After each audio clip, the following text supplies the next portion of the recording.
تو اللہ نے کہا کہ الا الذین آمنوا وعملوا الصالحات، تمام کے تمام انسان گھاٹے میں ہیں، مگر وہ لوگ گھاٹے میں نہیں ہیں جو ایمان والے بن جائیں اور جو نیک عمل کرنے والے بن جائیں۔ اب دو باتیں اور ہیں، بیان کر کے بات ختم کروں۔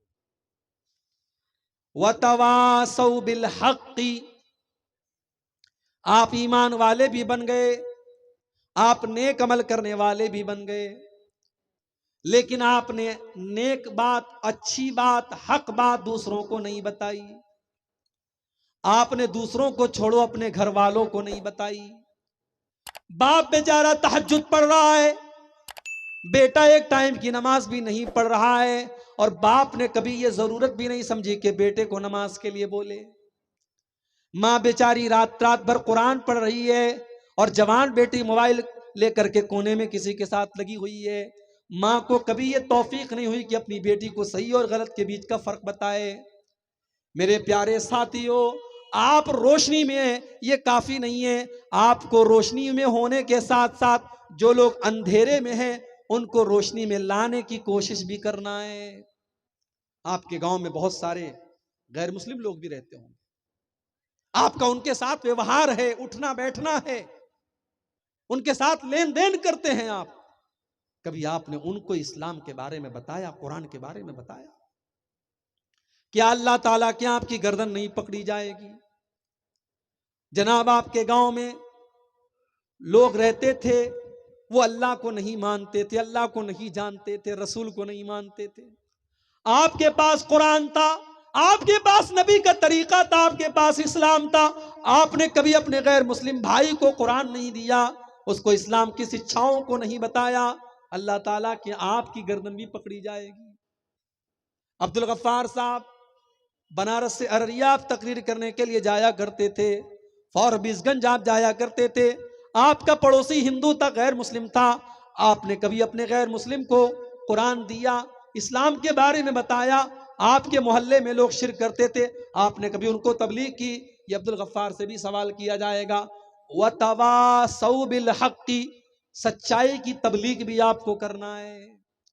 اور یہاں ایک بات اور نوٹ کر لیجیے، جب تبلیغ کی بات آتی ہے تو ہم کہتے ہیں صاحب یہ کام تو علماء کا کام ہے، یہ تو جامعہ سلفیہ میں کوئی پڑھ کے آئے، جامعہ ابن تیمیہ میں کوئی پڑھ کے آئے، سنابل میں کوئی پڑھ کے آئے، اس کا کام ہے۔ میں کہتا ہوں نہیں، یہ غلط بات ہے۔ اللہ کے نبی فرماتے ہیں بلغوا عنی ولو آیا، میری ایک بات بھی اگر تمہیں پہنچی ہے تو تم دوسروں کو پہنچاؤ۔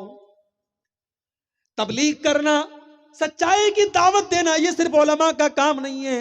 آپ کو جتنی باتیں پتہ ہے اتنی باتیں اگر آپ دوسروں کو پہنچا سکتے ہیں تو آپ پہنچائیے۔ اسلام کی خدمت آپ کو کرنا ہے۔ اگر آپ دولت والے ہیں تو دولت کے ذریعے کیجئے، اگر آپ دماغ والے ہیں تو دماغ کے ساتھ کیجئے، اگر آپ علم والے ہیں تو علم کے ساتھ کیجئے، اگر آپ کے پاس طاقت ہے تو طاقت کے ذریعے آپ کیجئے۔ اپنی انرجی اور اپنی طاقت کا استعمال آپ دین کی خدمت کے لیے کیجئے۔ میرے پیارے ساتھیوں، وَتَوَاصَوْا بِالْحَقِّ، دین کی تبلیغ میں آپ کا کیا رول ہے؟ آج رات میں جب بستر پہ سونے جائیے تو ضرور سوچئے گا۔ وَتَوَاصَوْا بِالْحَقِّ، ایمان والے بن جاؤ، نیک عمل کرنے والے بن جاؤ، اور سچائی کی تبلیغ کرنے والے اور حق کی تبلیغ کرنے والے بن جاؤ۔ وَتَوَاصَوْا بِالصَّبْرِ، اور جب آپ سچائی کی تبلیغ کرنے کے لیے نکلیں گے تو یہ کوئی پھولوں بھرا راستہ نہیں ہے، کانٹوں بھرا راستہ ہے۔ ہو سکتا ہے کہ لوگ آپ کو گالی دیں، ہو سکتا ہے کہ لوگ آپ کو برا بھلا کہیں، ہو سکتا ہے کہ آپ کا بائیکاٹ بھی کر دیا جائے۔ اگر ایسا ہو جائے تو یاد کر لینا اپنے نبی کی سنت کو، یاد کر لینا اپنے نبی کے طریقے کو۔ میرے پیارے ساتھیوں، آج آپ کو اپنے گاؤں سے ارریہ جانا پڑے، 4 ویلر سے آپ کو جانا پڑے تو آپ کو پریشانی محسوس ہوتی ہے۔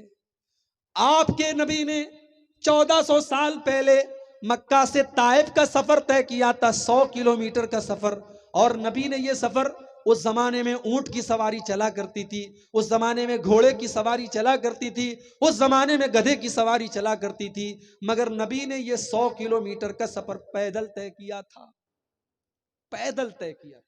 100 کلومیٹر کا سفر پہاڑوں کے بیچ سے چل رہے ہیں اللہ کے نبی، ریگستان کے بیچ میں سے چل رہے ہیں۔ مکہ سے اللہ کے نبی طائف پہنچے. سب سے پہلے طائف کے جو بڑے بڑے سردار لوگ تھے ان کے گھر پر پہنچے.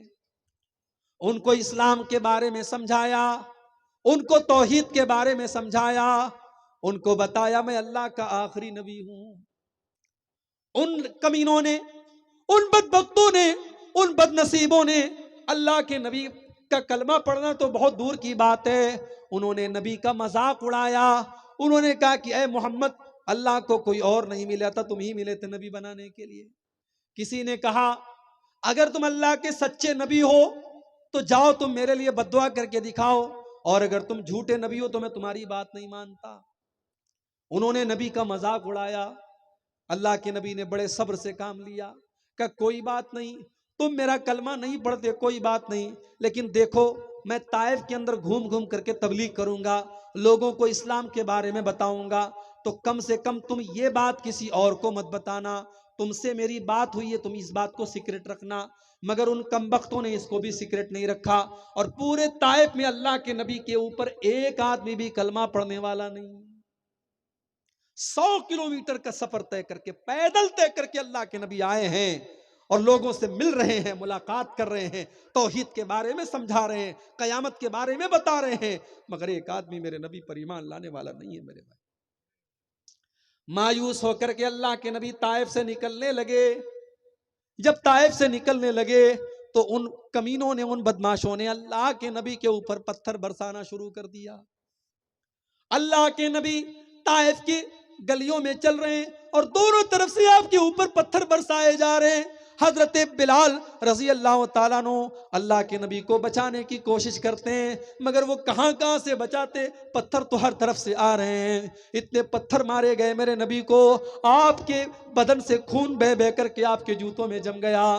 اللہ کے نبی طائف سے نکل کر کے بڑی مشکل سے اپنی جان بچا کر کے نکلتے ہیں, اور طائف سے 3-4 کلومیٹر دور ایک باغ میں جا کر کے اللہ کے نبی پناہ لیتے ہیں. ایک پیڑ کے نیچے پناہ لیتے ہیں اور آسمان کی طرف ہاتھ اٹھا کے کہتے ہیں, اے اللہ, اے اللہ, یہ تو نے مجھے کس کے حوالے کر دیا, یہ کن لوگوں کے حوالے کر دیا. اے اللہ, یہ تیرے مقام کو نہیں جانتے. اے اللہ, یہ میری عظمت کو نہیں جانتے. اے اللہ, اگر تو مجھ سے راضی ہے, اگر تو مجھ سے ناراض نہیں ہے, تو اے اللہ مجھے کوئی فرق نہیں پڑتا. ٹھیک ہے یہ لوگ میری بات نہیں مان رہے ہیں, مجھے تکلیف ہوئی ہے, مگر اے اللہ اگر تو راضی ہے تو مجھے کوئی پرواہ نہیں ہے. تو ناراض نہیں ہونا چاہیے, اگر تو راضی ہے تو مجھے کوئی پرواہ نہیں ہے. یہ صبر کیا ہے اللہ کے نبی. ہمیں اور آپ کو صبر کا مطلب ہم نے جانا ہی نہیں, صبر کس کو کہتے ہیں. وَتَوَاصَوْا بِالصَّبْرِ, دین کی تبلیغ کے راستے میں صبر کرنا پڑے گا میرے بھائی. مومن کی زندگی تو 2 ہی چیزوں کا نام ہے, خوشی میں شکر کرنا ہے, تکلیف آئے تو صبر کرنا ہے. اور صبر کا مطلب یہی نہیں ہوتا ہے کہ بچہ مر گیا تو صبر کر لیا آپ نے, بیٹا مر گیا صبر کر لیا, باپ کا انتقال ہو گیا تو صبر کر لیا. صبر کا مطلب یہ بھی ہوتا ہے آپ کے ساتھ اٹھنے بیٹھنے والے تمام لڑکوں کی غلط تعلقات ہیں لڑکیوں کے ساتھ, بڑے فخر سے وہ آپ سے آ کر کے کہتا ہے کہ میرے اتنی لڑکیوں کے ساتھ میرے تعلقات ہیں, لیکن آپ نے اپنے دامن کو بچا کر کے رکھا ہے. آپ نے یہ طے کر کے رکھا ہے کہ میں اپنے قدم کو غلط راستے پہ نہیں لے کے جاؤں گا. ٹھیک ہے, میں جوان ہو گیا ہوں, میں نکاح کر کے شادی کر کے حلال طریقے سے اپنی خواہش کو پوری کروں گا. یہ بھی صبر ہے میرے پیارے بھائیو. سارے گاؤں کی لڑکیاں بے پردہ گھوم رہی ہیں. ایک لڑکی جب گھر سے نکلتی ہے تو برقعے میں نکلتی ہے, نقاب میں نکلتی ہے, اس کے گھر والے اس کو تانا مارتے ہیں, یہ تو بڑی دیندار بنتی ہے, یہ تو بڑی پردے والی بنتی ہے. جب سارے لوگ پردہ نہیں کرتے تو یہ پردہ کرتی ہے. وہ کہتی ہے سارے لوگ کیا کرتے ہیں اس سے فرق نہیں پڑتا, میرے رب کا کیا حکم ہے اس سے فرق پڑتا ہے. وہ لڑکی بے پردہ لوگوں کے ماحول میں پردے میں نکلتی ہے. یہ بھی صبر ہے میرے پیارے ساتھیوں. انگلینڈ کی ٹیم ورلڈ کپ جیتتی ہے, سارے کھلاڑی شراب کی بوتل لٹا رہے ہیں, شراب کے نشے میں دھت ہیں, لیکن معین علی اور محمد راشد نام کے 2 مسلمان کھلاڑی شراب سے دور ہو جاتے ہیں, اپنے تمام کھلاڑیوں سے دور ہو جاتے ہیں, کیونکہ وہ ان کو پتا ہے کہ میرے مذہب میں شراب حرام ہے. یہ بھی صبر کی ایک قسم ہے میرے بھائی. ساؤتھ افریقہ کا کھلاڑی ہاشم املہ, اس کے دیش میں شراب, اس کے دیش کی جو ڈریس ہے, اس کے ٹیم کی جو جرسی ہے, اس کے ٹیم کی جو جیکٹ ہے اس کے اوپر شراب کا ایڈورٹیزمنٹ ہے. ہاشم املہ کہتا ہے میں جرمانہ دے دوں گا، میں پینالٹی دے دوں گا، مگر میں شراب کا ایڈورٹیزمنٹ نہیں کروں گا. وہ شراب کا ایڈورٹیزمنٹ کرنے کے لیے تیار نہیں ہوتا. یہ بھی صبر ہے. اس کی بیوی ساؤتھ افریقہ جیسے ملک میں جہاں پورے کپڑے پہننے والی لڑکیاں آپ کو بہت کم ملیں گی، اس ملک میں بھی اس کی بیوی ہاشم املہ کی بیوی جب اپنے شوہر کے ساتھ کرکٹ میچ دیکھنے آتی ہے تو سر سے پیر تک مکمل نقاب میں آتی ہے. یہ بھی صبر ہے میرے پیارے ساتھیوں. برائی کا تقاضا موجود ہو، برائی کرنے والے موجود ہوں، مگر آپ اپنے آپ کو برائی سے بچا کر کے رکھیں. یہ صبر کی بڑی اعلیٰ قسم ہے. اور ایسے ہی صبر کرنے والوں کے بارے میں اللہ نے فرمایا کہ انما یوفی الصابرون اجرهم بغیر حساب. صبر کرنے والوں کو بے حساب اللہ تعالیٰ اجر اور ثواب دے گا. ہم نے صبر کا مطلب ہی نہیں سمجھا. ہم نے صبر کا مطلب سمجھا بیماری آئی تو صبر کر لیا، تکلیف آئی تو صبر کر لیا. ٹھیک ہے، وہ بھی صبر ہے، مصیبتوں پر صبر کرنا بھی صبر ہے، مگر برائی سے بچنا بھی صبر ہے، اور نیکی کے کام پر ڈٹے رہنا بھی صبر ہے. سردی کا موسم ہے، 5:15 بجے فجر کی اذان ہو رہی ہے. آپ 5:15 بجے اپنے بستر کو، رضائی کو، کمبل کو چھوڑ کر کے اٹھتے ہیں. الصلاۃ خیر من النوم. مؤذن کی آواز آتی ہے کہ نماز نیند سے بہتر ہے. آپ نے کمبل پھینکا، رضائی پھینکی، ٹھنڈے ٹھنڈے پانی سے، اگر گرم پانی آپ کو نہیں مل پایا تو ٹھنڈے پانی سے آپ نے وضو کیا. وضو کر کے آپ مسجد میں آئے، آپ نے فجر کی نماز پڑھی.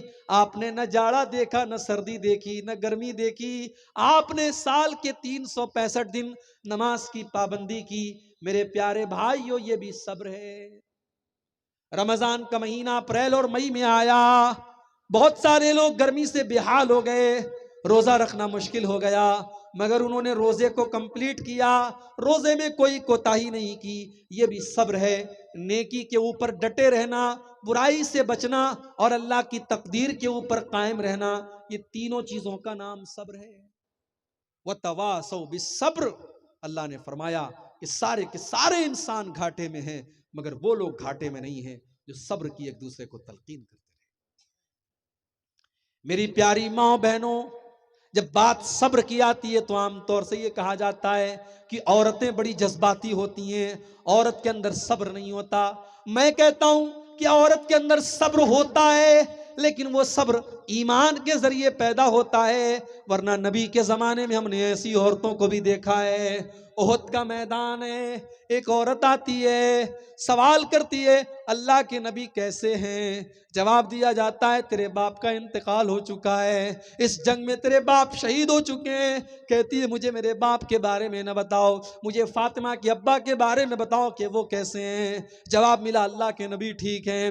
تھوڑی دیر کے بعد اس کو خبر دی جاتی ہے کہ جنگ احد میں تیرا بیٹا بھی شہید ہو چکا ہے. وہ کہتی ہے میرا بیٹا تو اللہ کو پیارا ہو گیا، یہ بتاؤ کہ آمنہ کا لال کیسا ہے؟ جواب ملا اللہ کے نبی بالکل ٹھیک ہیں. پھر تیسری مرتبہ اس کو خبر دی گئی اے فلاں تیرے شوہر کا بھی انتقال ہو چکا ہے، تو بیوہ ہو چکی ہے. وہ کہتی ہے کوئی بات نہیں، میں اللہ کے فیصلے پر راضی ہوں، مجھے بس اتنا بتا دو عائشہ اور خدیجہ کے شوہر کا کیا حال ہے، اللہ کے نبی کا کیا حال ہے؟ جواب ملا اللہ کے نبی بالکل ٹھیک ہیں. وہ عورت کہتی ہے مجھے یقین نہیں آ رہا ہے، مجھے اللہ کے نبی کا دیدار کرا دو، مجھے دیکھ لینے دو کہ اللہ کے نبی صحیح سلامت ہیں. لوگ اس کو لے کر کے گئے، اس نے اللہ کے پیارے نبی کو دیکھا اور نبی کو دیکھ کر کے کہنے لگی کل مصیبت بعدک جلل یا رسول اللہ. اے اللہ کے نبی آپ اگر زندہ ہیں، آپ اگر باحیات ہیں تو ساری مصیبتیں میرے لیے آسان ہیں. باپ میں نے کھو دیا، بھائی میں نے کھو دیا، بیٹا میں نے کھو دیا، شوہر میں نے کھو دیا، مگر اے اللہ کے نبی اگر آپ زندہ ہیں تو یہ ساری مصیبتیں میں برداشت کرنے کو تیار ہوں. صبر اس کو کہتے ہیں میرے بھائی. اللہ کے نبی کے پاس ایک عورت آتی ہے، کالی کلوٹی عورت ہے، خوبصورت نہیں ہے، کالی کلوٹی عورت ہے. آ کر کے کہتی ہے کہ اے اللہ کے نبی مجھے مرگی کا دورہ آتا ہے، اور جب یہ دورہ آتا ہے میں بے ہوش ہو کے گر جاتی ہوں، اور اے اللہ کے نبی جب یہ دورہ مجھے آتا ہے وَإِنِّي أَتَكَشَّفُ تو میری شرمگاہ کھل جاتی ہے، میرا بدن کھل جاتا ہے، میرا سطر کھل جاتا ہے۔ اے اللہ کے نبی آپ اللہ سے دعا کر دیجئے یہ مصیبت دور ہو جائے۔ مرگی کی بیماری آپ جانتے بڑی خطرناک بیماری ہے، اللہ نہ کرے یہ بیماری کسی کو ہو جائے، جس کو ہو جاتی بہت جھیلتا ہے۔ اس نے کہا کہ اے اللہ کے نبی یہ دورہ مجھے آتا ہے اور میں بے ہوش ہو جاتی ہوں اور میرا بدن کھل جاتا ہے، میرا سطر کھل جاتا ہے، آپ اللہ سے دعا کر دیجئے میں ٹھیک ہو جاؤں۔ اب ذرا غور سے سنیے میرے بھائیو، صبر کس کو کہتے ہیں؟